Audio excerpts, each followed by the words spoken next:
Good evening. Welcome to Military Strategies. We are live right now. December 21, 2025. There's almost nothing left to finish the year, and tonight, the news story, the story of the Caribbean Sea. An Iranian oil tanker is on the run, trying to escape from the United States of America.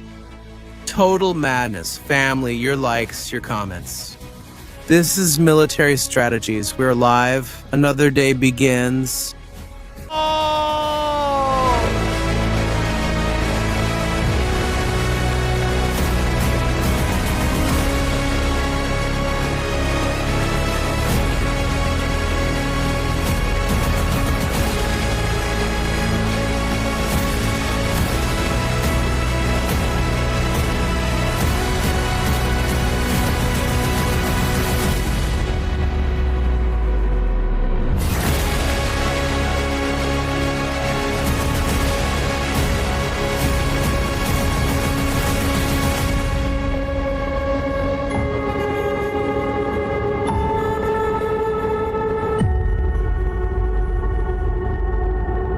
Good evening, family. Welcome to Military Strategies. We have a great show tonight about current events. News that come and go, that fly, that go over the sea like a tsunami wave. Currently in the Caribbean Sea area, well, not exactly the Caribbean Sea, but nearby, in the face of what could be the first naval pursuit.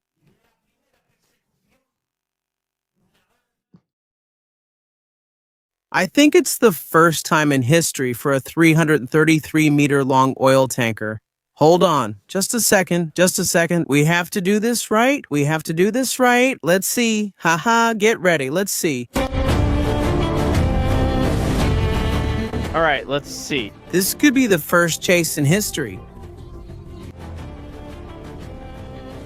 The first chase in history of a 333-meter Iranian oil tanker that has gone on the run. Yes, you heard right, on the run. They tried to board it, and the oil tanker started making evasive maneuvers.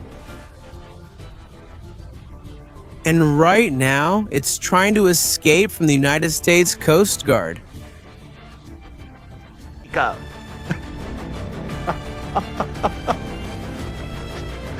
I can't believe this happens every day. It's a new story. Every day is a new world. Ha ha. Well, is this picture from yesterday or the day before? It was yesterday. No, the day before yesterday when they took the other one.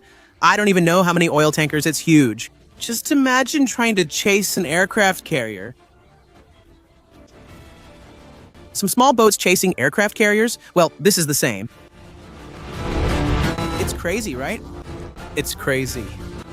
Now you're going to see the details. You're going to see what we're talking about, what we're seeing. It's amazing, huh? Sinking the fleet is incredible. It just stays. Light years away from all this story, an Iranian oil tanker tries to escape from the United States Navy. But that's not even the worst part. The worst part is that we've gone more than 24 hours without any news from Nicolas Maduro. We don't know where he is. Yes, the ugly one, Vladimir Padrino, Diosdado Cabello. Oh my God, what madness.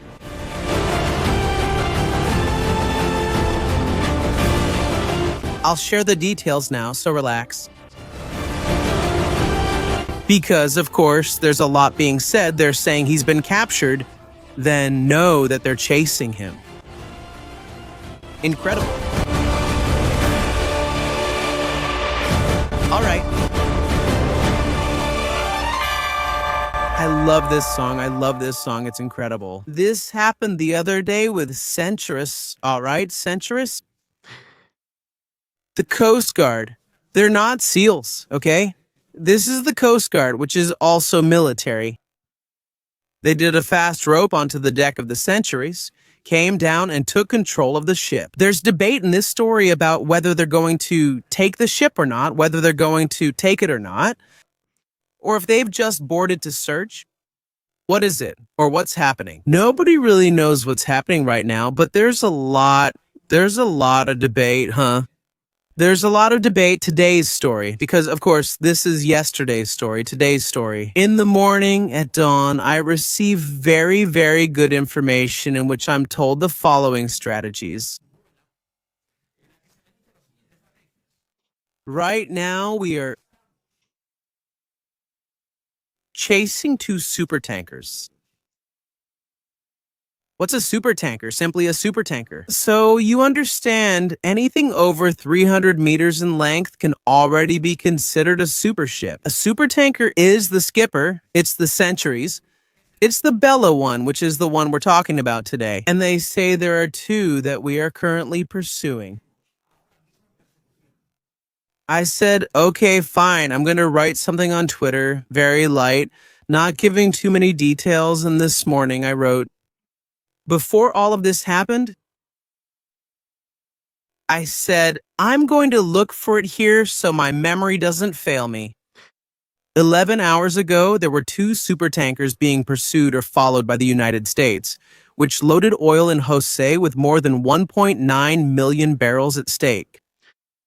Of course, the information I have or that I've been given is that the two supertankers are in the Trinidad and Tobago area and that they're being searched for there.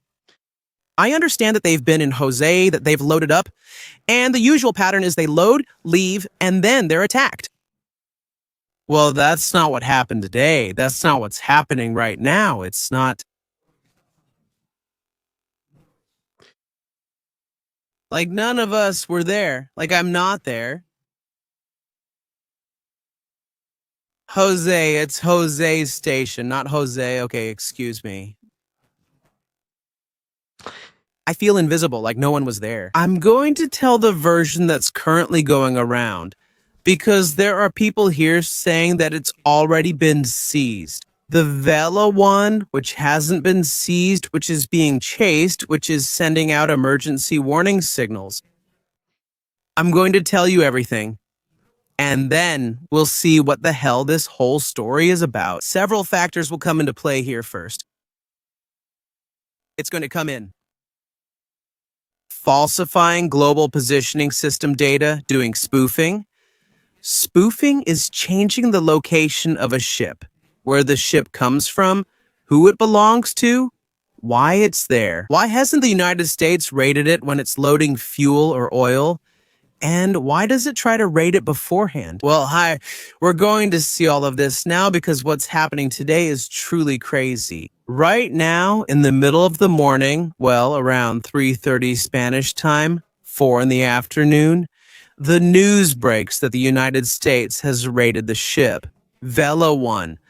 These images are not from the Vela one. This is what happened with the Centuries. I'm showing them to help recreate the story a bit. We're going to see live images of the Vela one right now. Well, not live, but we're going to look at photographs so people can see what kind of ship it is and what we're talking about. Very similar sizes. They're sister ships, Skipper, Vela 1 Centuries. They're ships that are very, very similar, I insist. The United States is going after the big ships first. There's a pattern in this story. They're going after large vessels. They're leaving aside, at least that's what's happening. They're leaving aside medium or small ships. I'm talking about oil tankers, but the case of Vela 1 is not that it's funny, it's that it's unbelievable. And now you're going to understand why. Officially, that ship, which is now to the north of Antigua and Barbuda. Northwest, officially, that ship can't be there.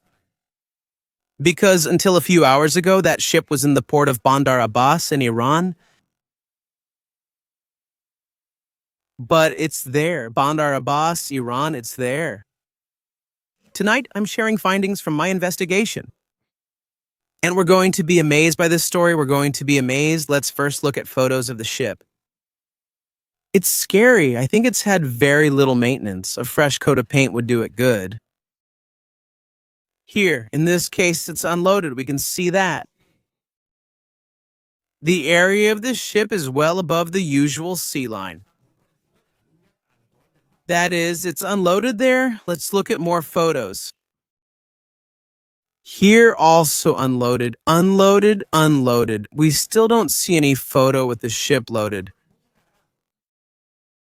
And it's this ship. Pay attention to the story. This ship, besides transporting Iranian oil, also carries Venezuelan oil. Its main function is to transfer the oil to other ships in a hidden way. That is by disconnecting the geolocation system, turning off the system, and from ICE, which is what it's called. So it won't appear there, and also spoofing the global positioning system to show it's in Iran. It's estimated that around 8 million barrels from the summer until now have been distributed by this supertanker, the Bella 1, to others.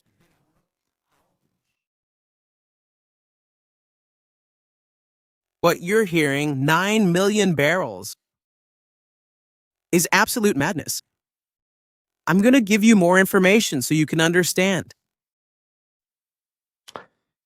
Between October 2021 and September 2025, the Bella one sanctioned by the United States because this one is indeed sanctioned.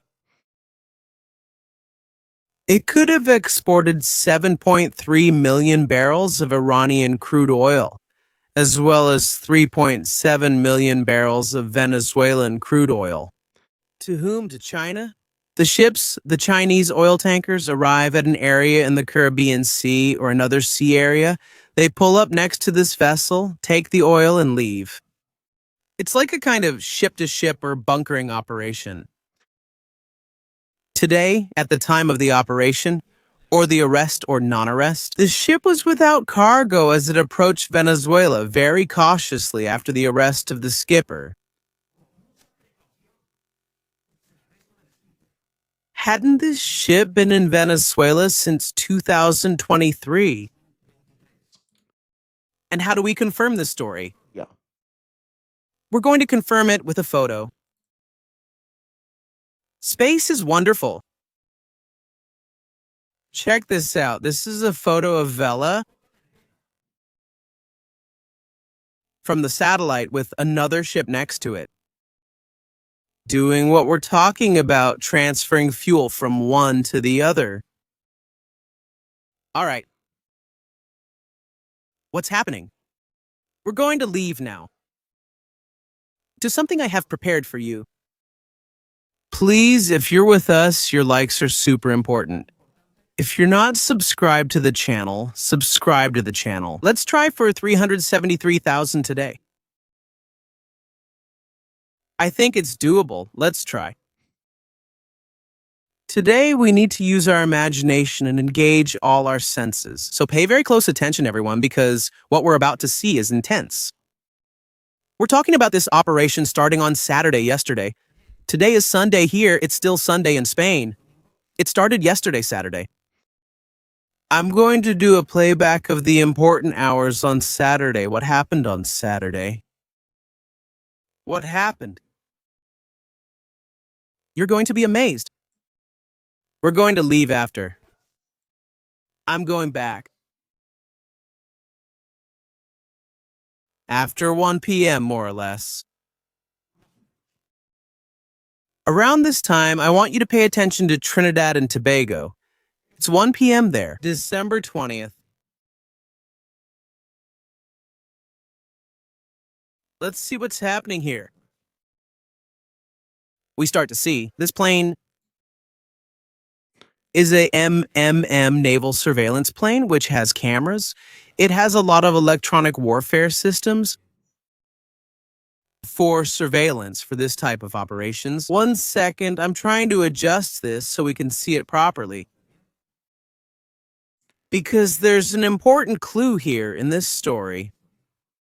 All right, here we see it. This is the plane. Let's see what happens. 2 planes of that type take off. Here we see them. The 2 planes BAT-91 and BAT-86 take off. BAT 86 circles Trinidad and Tobago, while BAT 91 heads south. Let's see how it develops. There's a moment when BAT 86 begins rising. It goes up toward the Barbados area. Barbados, it's called. Also,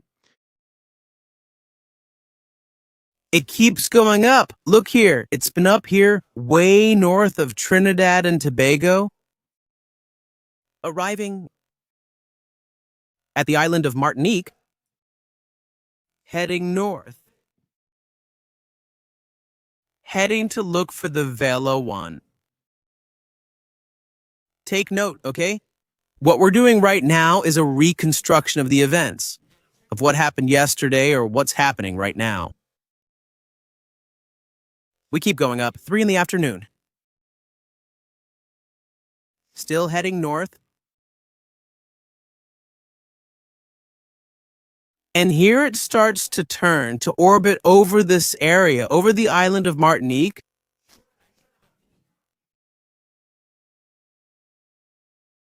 The last position of Vela 1. If we remember correctly, we'll see it here, Vela 1.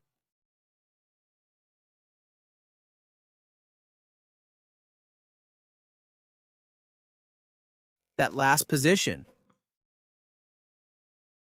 is old. It's from a long time ago that one was received on December 17th. Too long ago. On December 17th, this position from Vela 1 is received. We know that the plane is over this area here. But Vela 1 a few days earlier was farther north, heading south. Vela 1 was timidly approaching Venezuelan waters. Look, here's what's going to happen. Let's speed it up a little bit. The BAT-86 plane is now working in that area. El Páramo. Mundo. Here we see it, and while we're watching this, I'll tell you some things. It seems that a court in the United States has issued a confiscation order for the ship. The United States, in this case, doesn't want to wait for the ship to be loaded. Instead, they want it directly before it enters Venezuelan waters. Why could this be? I draw 2 conclusions here. 1, to bother Iran. Obviously, besides Venezuela, someone has already paid for that oil, meaning there has already been a payment. So the economic damage for Venezuela is already done, because they will have to return the money. That's clear. That oil would have already been prepared for some time to be loaded onto this ship. And now what happens is a mystery. It seems that they are contacting the ship by radio. He was told that he is going to be boarded, and the ship refuses to be boarded. It refuses. And now let's look at other photographs to understand what we're talking about. Value added tax 86. It's 3:16 in the afternoon, when this operation might begin.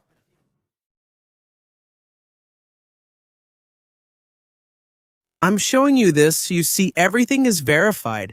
We're not selling you falsehoods, but telling you the truth. The aerial surveillance plane, the one that usually records the video of the operation. There it is. There it is. But at the same time, the other one is looking for another oil tanker around here. This is a search pattern. What this plane is doing, the one we see down here, value added tax 91. But this one is on a specific mission. Is this one searching, or has it already searched for something specific? Look here. How it starts. Its pattern has also been around there, and now it's starting to head south again, of course.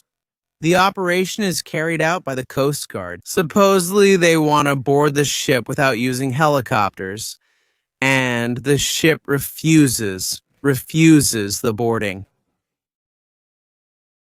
What are we basing this on? One, on the information that's being published that the ship is refusing the boarding, and also on a photograph that I'm going to show you now. Let's try to find it. I saw it just a while ago, and I hope I haven't lost it. I don't know if I'll be able to find it. I'm trying. I'll describe the image to you. Imagine a line like these, but zigzagging. In other words, this line you see here would be like a ship's line making a zigzag. Trying to make it difficult, to make it hard to board the ship, whether by air, by sea, or any other way. When the ship is unloaded, it's very tall. The height is enormous, so I doubt they would try to board it from the sea because the height must be tremendous. If we go back to the photo. Let's go back to the photo again. Can't you imagine boarding this in the middle of the sea from a boat? You can't. It's gigantic and dangerous. If the ship zigzags, it's nearly impossible, especially at worst. You can throw down the famous ladder we've seen in the intro and start climbing up. But of course, a ship that size out at sea in open water. Also, due to current sea conditions, it's a dangerous operation and helicopters are in use. What happens if the ship is moving in a zigzag? Will that also make it difficult for the helicopter to carry out the operation? Will it make it more complicated and maybe even harder? The training that the Coast Guard has is insufficient. Pay attention to this. It's insufficient for that kind of operation. That would be more appropriate for special operations groups. What happens is that when the United States tries to board the ship starts sending out emergency distress signals asking for help. The other ships nearby in the area pick up that signal and broadcast it as well. That's why we know there was an emergency alarm related to that ship. It's like, we have an emergency. They're trying to board us. We need help.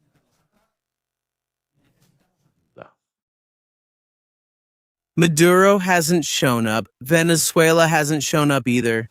Besides, they're far away, really, really far away. Look, the operating area of this oil tanker is really far away. The area of Antigua and Barbuda, closer to Puerto Rico than to Venezuela.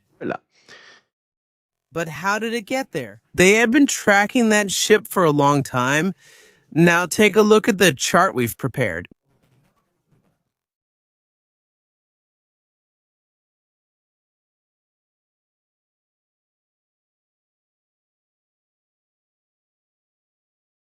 The oil tanker was spotted in satellite images on August 19th at Karg Island, Iran.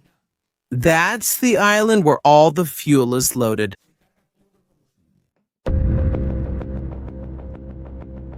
August 19th, Iran. It used a fake location signal to make it seem like it was further south. That is, when the oil tanker was at Karg Island, which we're going to see right now.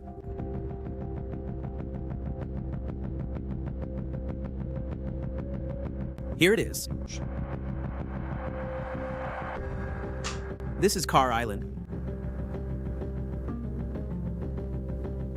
That oil tanker was there loading. But its signal, the signal it was emitting, was much further south, outside the Persian Gulf. The image we just saw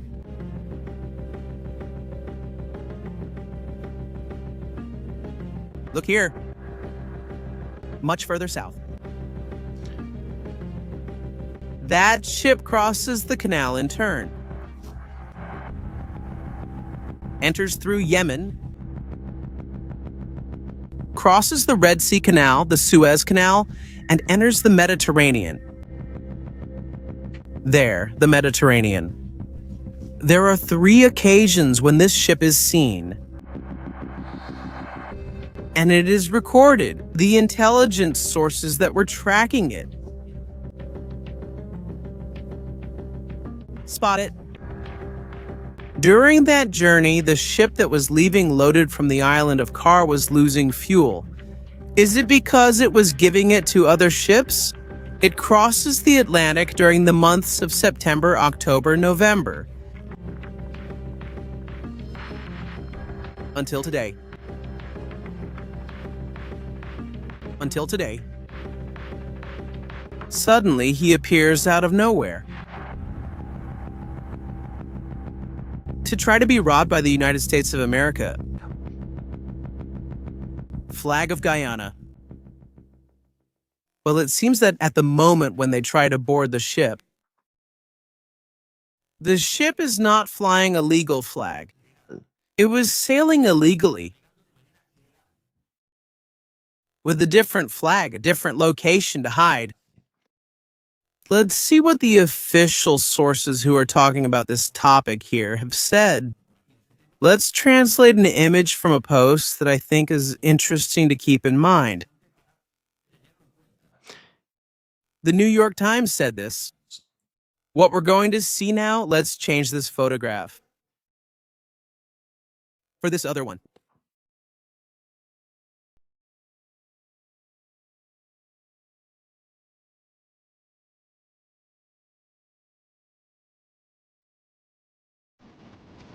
When United States forces approached the Bella one late Saturday, it was not flying a valid national flag, officials said, which made it a vessel subject to being boarded at sea under international law.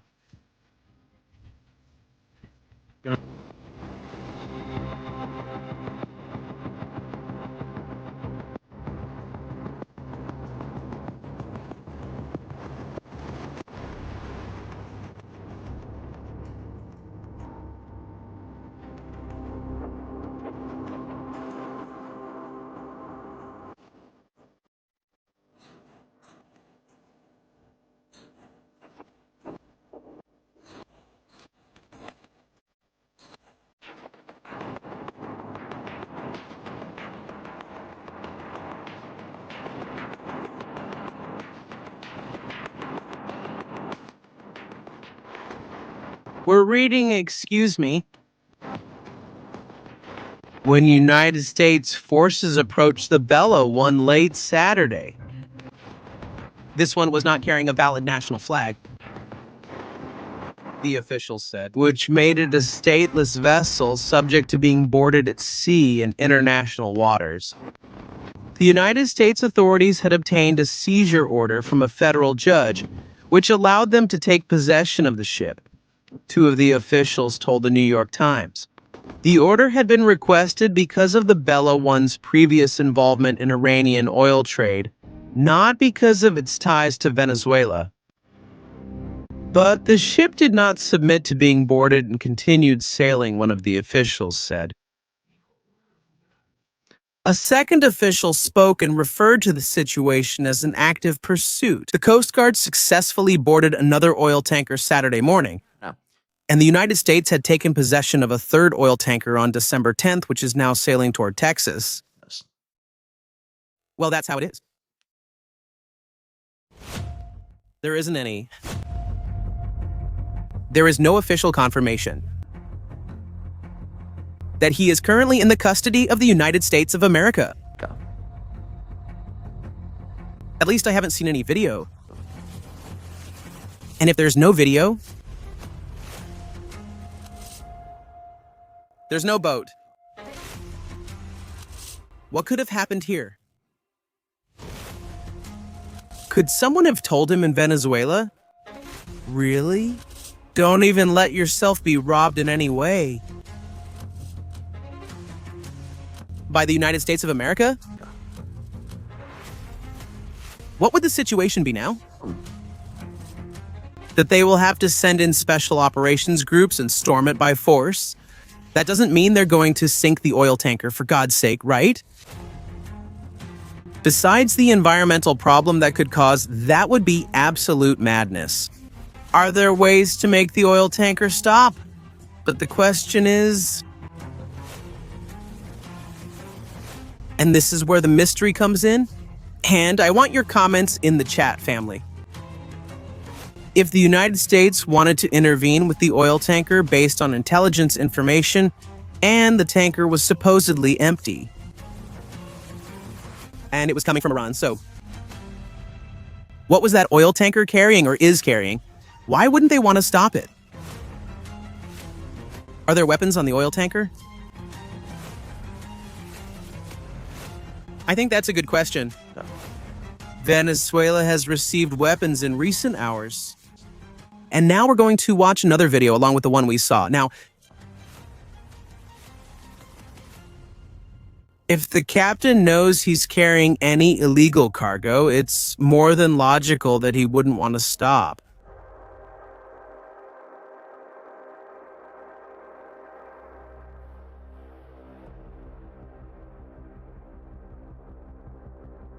Why would the United States stop an oil tanker that hasn't loaded yet?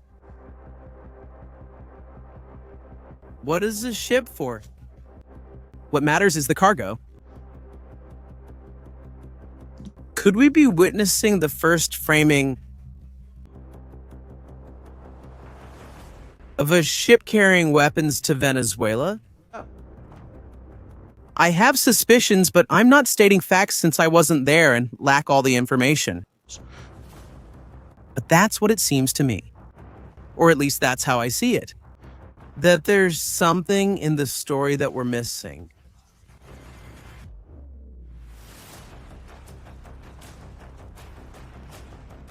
Not just this.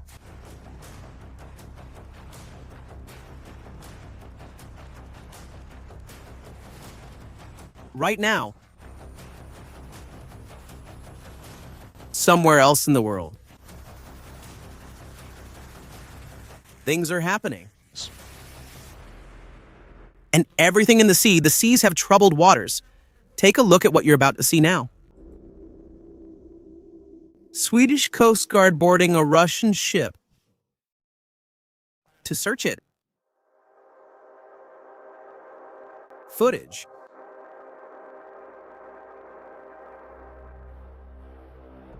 Is the Russian, Iranian, and Venezuelan ghost fleet now facing global problems? Well, it seems so. It seems so. Got it. What do I mean about the weapons?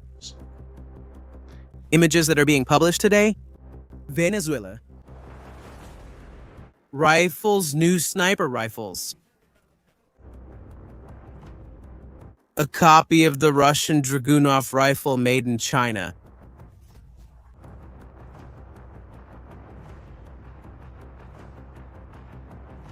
How are those weapons reaching Venezuela?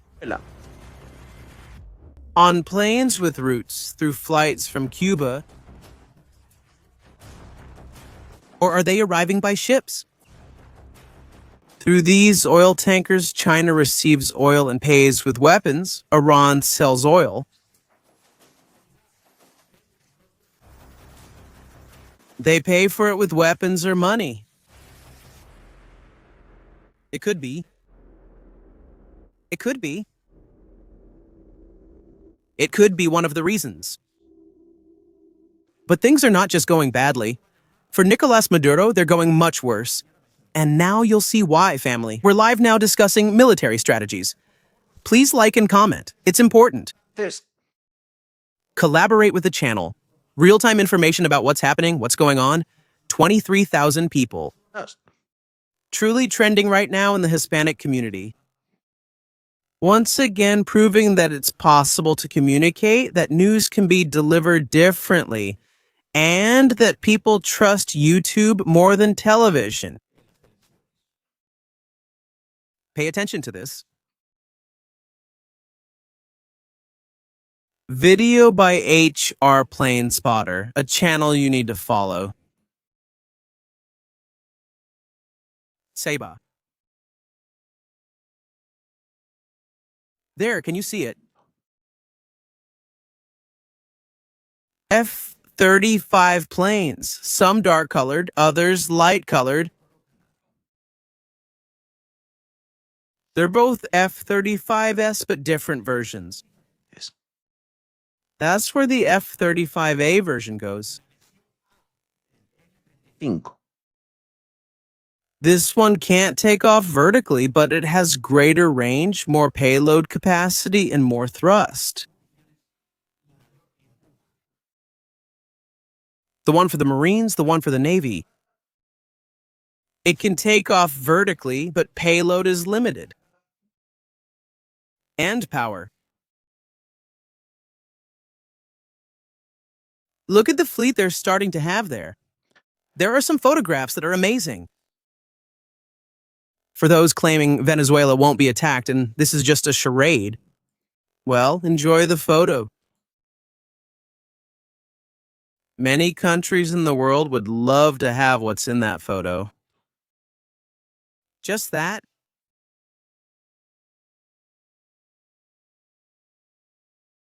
Just so you realize, things are getting more and more complicated, much harder every day for all these people. What's happening in Venezuela's jungle?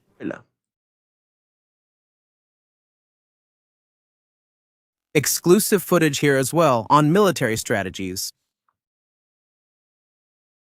We're watching it. The planes of the cartel of Los Solis landing. There, they are. By sea, it's practically impossible to move it now. Now they're doing it within the country, using small planes, to move it across borders like Brazil and Colombia. Yeah. To get around the blockade, the naval blockade. There we see them on the clandestine airstrips landing. This is educational content for the platform. Informative about current events. We do not promote consuming anything illegal. I'm saying this because we've had certain problems in that regard.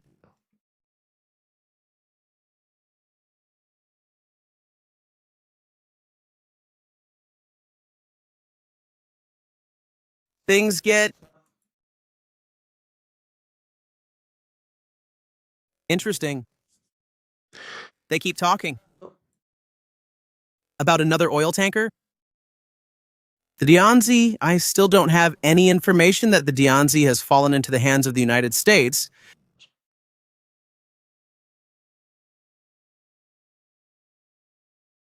We have no evidence. I want to call for order, please, because right now the situation is one with a lot of information, where a lot of things are happening, and we have to be careful with what we say. Mulino Precedent, Panama. Custody, which reflect the triumph of Mr. Edmundo and Maria Corina. And at the right time, I hope to hand it over to him with a hug when he is already in power in a democratic Venezuela. I sincerely hope that at the next Mercosur meeting, we can have the president-elect of Venezuela, Mr. Edmundo González Urruti, at this table, ending the painful suspension of the sister republic and restoring that country to this table of development, democracy, freedom, and progress. I must say that it is a shame that a nation as rich and full of human and natural resources as Venezuela is suspended from this trade bloc for not respecting democratic principles. But that's the price you pay when you go down those paths. I am honored to say that the National Bank... Incredible. Incredible. What Mulino says is that we have the records, and in the records you can see that Edmundo has won. Is Panama's role significant? The oil tanker Centris was sailing under the Panamanian flag. It seems that there was a call from the United States to the president of Panama to request authorization to board the ship. Mulino said, yes, go ahead, board it. Panama plays a key role holding records and hosting many ghost fleet ships under its flag. He already said go ahead. Where's the Vela right now? Are you wondering? I'm reading the chat. I'm seeing it here. The answer is ambiguous. Very ambiguous. We don't have the pin. Where is it right now? Vela could have escaped. No, a 333-meter oil tanker can't escape anywhere. It's not a ship you can hide, but notice one thing. The Century's vessel, and this is already incredible, not just incredible, the Century's vessel was officially never in Venezuela loading oil. And this is where you're going to be blown away by the story. From the same ship, the location was changed, and not only that, the ship's data was altered from 333 meters to become a private yacht of 18 meters in length. Seeing is believing. Name Sportofino was the name they had given it. I'm going to look for it around here. The ship. A ship. A flag. Well, that had been in the area of Cuba. That had been in other places. But the oil tanker takes the data from that ship, the Portofino. A boat? A yacht? I don't know how you can hide a 333-meter ship in 18 meters. It's a mystery, but there's the mystery. There it is. Tremendous. This story's really tremendous in the game these ships are playing. What is the main method in this story? What's happening there? Here's what's happening. Let's go to the map. So people understand the oil tanker situation. These oil tankers, either from the beginning, when they leave China, or when they leave Iran, they hide their location to avoid being tracked. Or, for example, they take the location of another vessel that is outside of Venezuela. No. Let's imagine this oil tanker named Secreto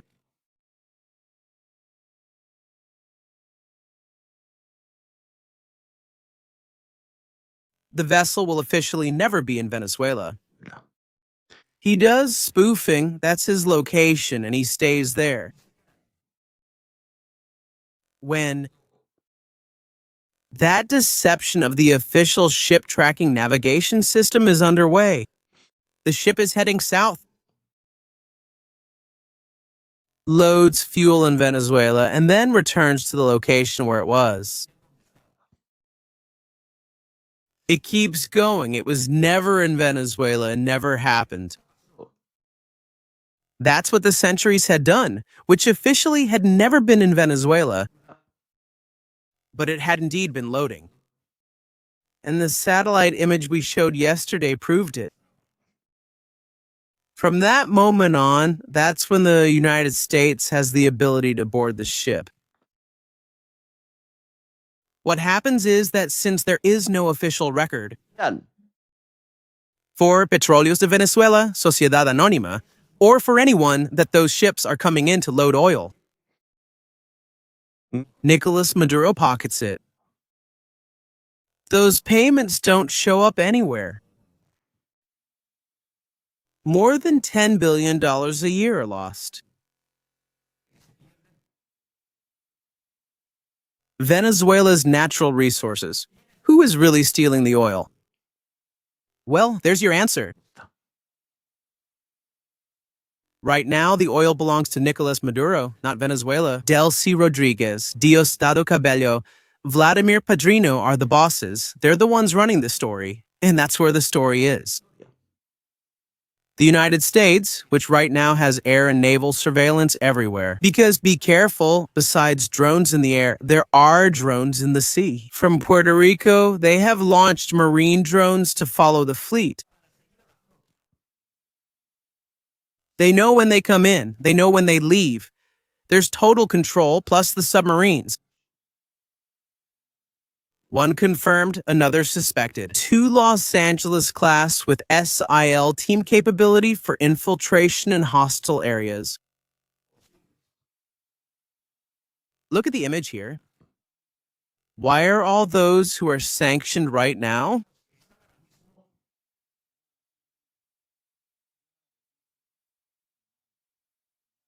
with location here. In Punta Cardón? Why? Are they all there? Surely not. Surely someone will try to leave to evade the blockade. Get close to the coast of Colombia and try to go out to the open sea without being seen. The United States of America. They're probably trying, but there's probably an aircraft that we can't see, but it's there. Let's check in with FlyRadar for a sky update. There was news just a little while ago about a very important plane flying over the United States of America.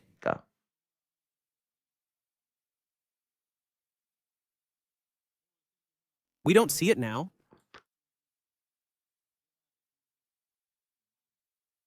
We have C-17 planes. We have a plane that just unloaded a 5-3.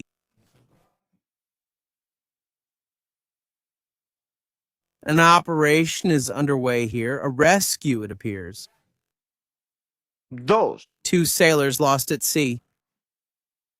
This is the search pattern. A United States Air Force aircraft, 130, is conducting a rescue operation trying to locate some sailors. So don't be alarmed when you see this. This news has already been confirmed and an operation is underway. Important point. What is surprising about this whole story? Well, that Maduro hasn't shown up today or yesterday. They've only put out a written statement. Where are they? Why don't they come out? What are they afraid of? They have intelligence information that as soon as they go out somewhere, they're going to be eliminated.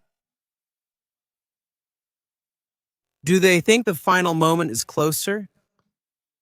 They haven't come out, at least I haven't seen them. If anyone has seen any video or proof of life, please let us know. But for now, we don't know anything. Let's go to your comments, Super Chat. Sorry that we didn't show the Super Chats yesterday, I apologize, but we couldn't. Sometimes it doesn't work. Let's see if we can today. Let's talk about your impressions.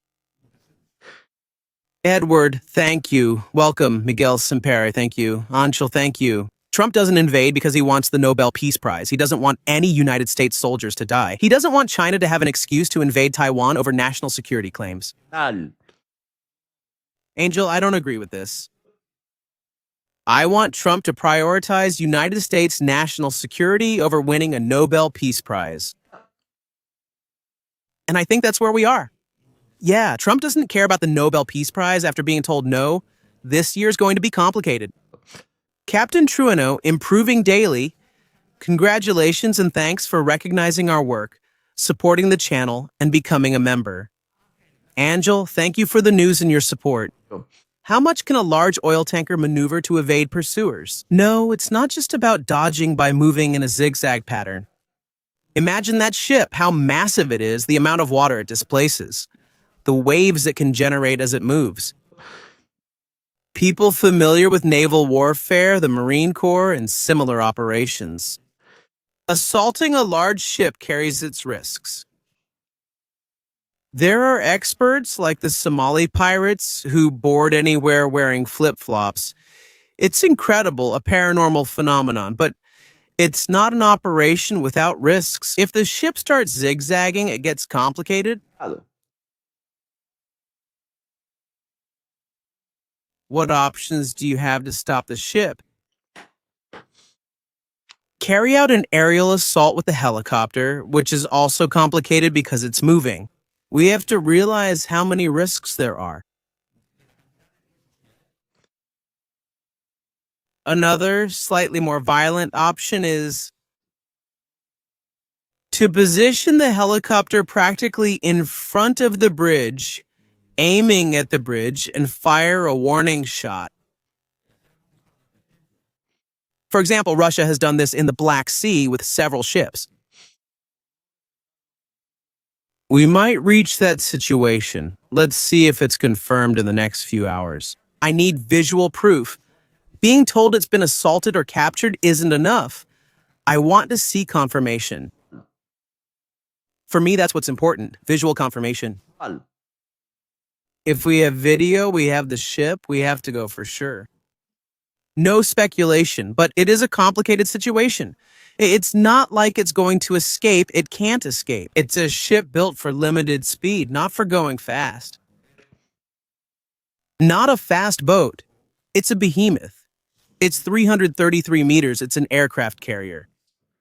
So it's a complicated issue, and there's also the fact that we don't really know what the cargo is. So what the United States of America does is a risk assessment. A continuous risk assessment of the situation. The ship doesn't want to stop. It doesn't want to stop for some special reason. And that reason could be because they've been ordered not to stop from Iran, because it could be carrying a dangerous cargo, because there could be hostiles inside the ship. That could also happen. There could be armed people inside the ship. And so it's better to rethink the format and the mission profile and say, well, let's wait a few hours, prepare a special forces assault team, and do it. But that doesn't mean the ship is going to leave. In fact, the last thing we know is that the ship is heading northeast. It's moving away toward the Atlantic. Maybe the United States is satisfied with the ship just leaving and not showing up there, which is also one of the options. Keep in mind that every tanker that gets captured needs a team to go on board. It's not like you just take an American ship pilot and put him on the tanker. You can't use the ship's captain. He knows the vessel, and a military presence is required from that route to Texas. You can't just send all your assault teams into these kinds of operations. Sure, you can later replace them with soldiers who are not specialized. But you also need to know what kind of missions you're sending your most advanced or most capable teams to. What if the ship isn't carrying oil? Unless it's carrying weapons. The United States is mainly interested in enforcing the blockade and preventing it from reaching Venezuela. No. I think there's something on that ship the United States has decided on to pursue it. There must be a reason, an explanation. Will there be intervention this year? Will it be in 2026, Brodus? I don't have a crystal ball. I'm telling you the truth. It's a topic that's being talked about a lot, that's being discussed. I'm not going to get into this game. I think we're close because of the military force that's been gathered throughout the whole region. Possibly not this year, since the F-15S still haven't arrived. I don't know when they're planning to bring them, if they're actually going to bring them or not. But I think the oil tanker strategy could really hurt Nicolas Maduro. Really, really hurt him. You can't even imagine it. And please, no one say that this is going to hurt the people of Venezuela. Isn't that right?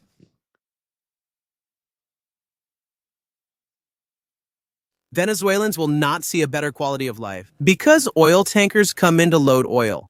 Because that money is not invested in the people. It's a deception. It's money that is pocketed because these are opaque operations that are not declared. People need to be very clear about this. 2026 could maybe be the year.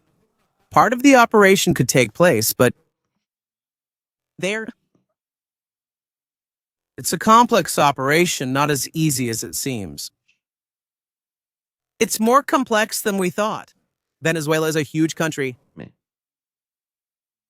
with some very, very special characteristics. It's not that easy to take over the whole country. No, not if you don't have support from within.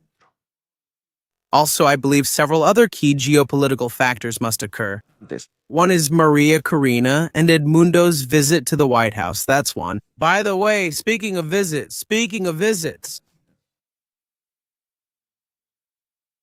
from Noticias Venezuela to Noticias Israel, Vivi is going to the White House to present Trump with a plan to attack Iran's missile factories. In the coming hours or days, that plan will be presented to Trump for approval. Are we going to war with Iran again? Unconditional support from Nicolas Maduro for Iran. So everyone should pay attention to this issue as well, because everything could come together at the same time and become real chaos. I also doubt that an operation will be launched against Iran at the same time as there's an operation in the Caribbean Sea, especially because the United States' most modern and capable aircraft carrier is now deployed there. It was previously in the Mediterranean. So you don't have that capability. You can send another one. Surely one has been sent, one will be sent, because there are rotations. But you have a lot of military and combat force currently deployed in the Caribbean Sea in the Southern Command. What does that mean? Yeah. Does it mean that Maduro's situation has to end first? And what if Netanyahu is under pressure to attack Iran? Because they know they're building a bunch of ballistic missiles and sending them to the Houthis, to those in Lebanon, to those in Iraq, and everywhere else. Can Vivi pressure Trump to attack Maduro? And what's more, I think she's going to do it. Vivi, she's going to say, hey, let's wrap up the Caribbean Sea issue and focus on Iran, because that's a problem that really concerns us. Do you want the Iranians out of Venezuela? We do too, since they're our enemies. We'll help with the intelligence issue. And then we'll focus on Iran. So both operations could end up being connected in space and time. Look, today there's an oil tanker, the Iranian Bella one, even though it's flying the flag of another country, Guyana. These are things that start connecting or start making sense. Military stats, 400,000. Breaking news, Valentina Harper. Thank you so much, Valentina, for that super chat. Let's see if we reach 400,000. I hope we do. Super Nacho, if it's a small boat, it even has Iranian military on board. They get involved. You're going to have to get ready because there will be a lot of hours. You'll have a lot of overtime. Honestly, I'd rather not. I'd prefer all these seizures to be without violence. Having the military strategies channel doesn't mean I enjoy wars or violence. That's not the case. I think the military world is how the United States thinks. Peace over force. I think having modern, well-equipped armed forces that inspire fear brings peace and calm. Having advanced military technology provides peace and tranquility. War is terrible, and what's happening in Ukraine is awful for both sides. The number of daily deaths is tremendous, and it's unnecessary. Regarding Venezuela, it's the same situation. That is, the United States has to focus on targeting the regime's figures, on attacking the cartel's logistics, but avoid attacking excessively.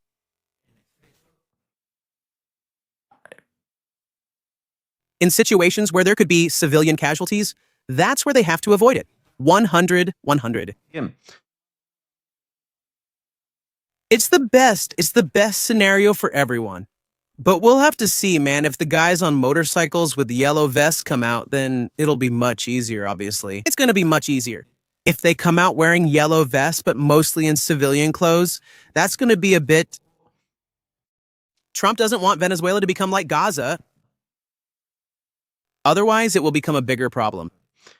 Alfredo, we welcome you. Thank you, Apolio. Would the ship's crew in Basileus dare attack United States Marines? No, I don't think so, but it does catch my attention that they resist being boarded, knowing they can't do anything.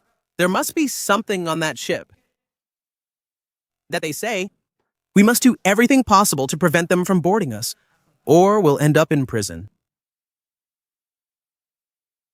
I think that the scene we have here is very likely to be this one. We want to avoid at all costs being boarded because we're carrying something.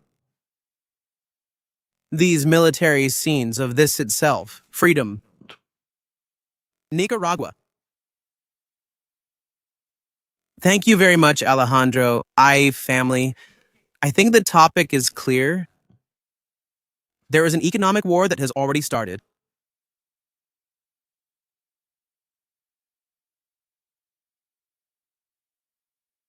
But there's also another part of the world that thinks there will not be a military operation, and I have to analyze both points.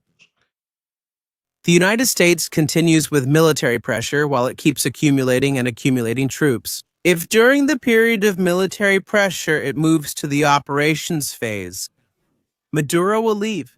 Bombing Venezuela isn't necessary. If Maduro leaves, the regime leaves. Bingo. It's a blackjack. That's it. Ace of aces. There's no war. Maduro leaves. He's exiled. Another place, they all leave on a plane, they disappear. Not everyone likes this. That Maduro is going to leave, or could leave, or could have some kind of sanctuary somewhere, I understand that, but what do we prefer? A war, not a civil war, but a guerrilla war, where we live through times like the Revolutionary Armed Forces of Colombia, like the National Liberation Army, where we see attacks and things like that, or something that just goes away. I think that's the scenario the United States is betting on, that he doesn't leave. Once the United States reaches full operational capacity, it must decide. We attack now or the story ends here. Yeah. And I think it's too late for the United States to turn back now. If the United States turns back and Maduro doesn't leave power, there's a problem with the United States. First, because it has abandoned a lot of people in Venezuela and a lot of people in this story, both inside and outside of Venezuela. But second, China and Russia are watching. If the United States can't resolve the situation it created with the war on drugs, we can see a strange image, a very strange one, without a doubt. Something is also being said.